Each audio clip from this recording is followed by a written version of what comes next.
আসসালামু আলাইকুম রহমতুল্লাহ। প্রিয় বন্ধু, কেমন আছেন? আশা করি ভালো আছেন। চাউলের ভিতর 2টা পেঁয়াজ এইভাবে সিসে মিক্স করুন, তারপরে দেখুন অবাক করার মতন কি একটা জিনিস তৈরি হয়। এটা আপনাকে কেউ ফ্রিতে শেখাবে না, কিন্তু আজকের ভিডিওতে আমি আপনাদেরকে একদমই ফ্রিতে শিখিয়ে দেব। তাহলে চলুন আজকের ভিডিওটি শুরু করা যাক। চালের মধ্যে দুটো পেঁয়াজ রেখে এভাবে পিষে পিষে গুঁড়ো করুন। যদি আপনি এই কাজটি আগে করতেন তাহলে আজকে এই সমস্যার সম্মুখীন হতে হতো না। যখন এই পেঁয়াজ এভাবে ভালোভাবে ভেঙে যাবে তখন এটাকে আরো একটু বাটতে হবে। এরপর এর মধ্যে মিশিয়ে দিতে হবে 1 গ্লাস ফিল্টারের পানি। তারপর আপনাকে খুন্তির সাহায্যে নাড়তে হবে এবং এভাবে সবকিছুকে ফুটাতে হবে। যখন পানি ফুটতে শুরু করবে তখন এর মধ্যে যোগ করতে হবে 1.5 চামচ কালো জিরা। এই ছোট ছোট দানাগুলো দেখতে যতটা ছোট, কাজকর্মে ততটাই অসাধারণ।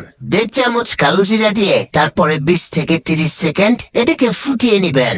এরপরে দিয়ে দিবেন 1.5 চামচ মেথি দানা। মেথি দানা দেওয়ার পর ভালোভাবে মিশিয়ে দিন এবং আরো 5 থেকে 7 মিনিট ফুটাতে হবে। এখানে আছে চালের গুণাগুণ। চালের স্টার্চ চুলকে নরম করে আর মসৃণ করে।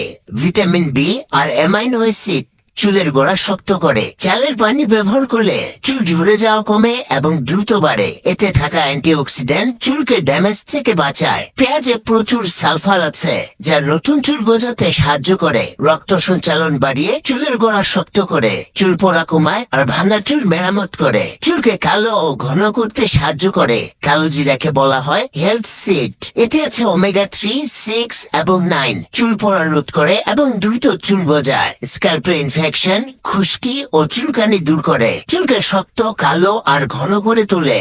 মেথি দানায় আছে প্রোটিন আর লেসিথিন যা চুলের ভেতর থেকে পুষ্টি দেয়।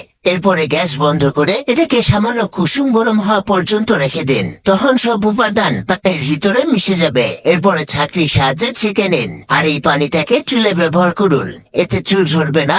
চুল স্বাভাবিকভাবে গোড়া থেকে কালো হবে। চুলের গ্রোথ বাড়বে, ঘন হবে, রুক্ষ ও নিষ্প্রাণ চুল থেকে মুক্তি পাবেন। ভিডিওটি শেয়ার করে আপনার প্রিয় বন্ধুদের কাছে দিয়ে রাখুন। প্রয়োজনে ওখান থেকে দেখে নিতে পারবেন। আর এই ধরনের তথ্যবহুল এবং শিক্ষণীয় ভিডিও পেতে অবসর কথম চ্যানেলটি সাবস্ক্রাইব করে সাথে থাকুন। সর্বশেষ একটা কথা না বললেই নয়, আমার চ্যানেলটা সাবস্ক্রাইব করে সাথে থাকবেন আর ভিডিওটি শেয়ার করে অন্যদের কাছে দিয়ে রাখবেন। প্রয়োজনে ওখান থেকে দেখে নিতে পারবেন।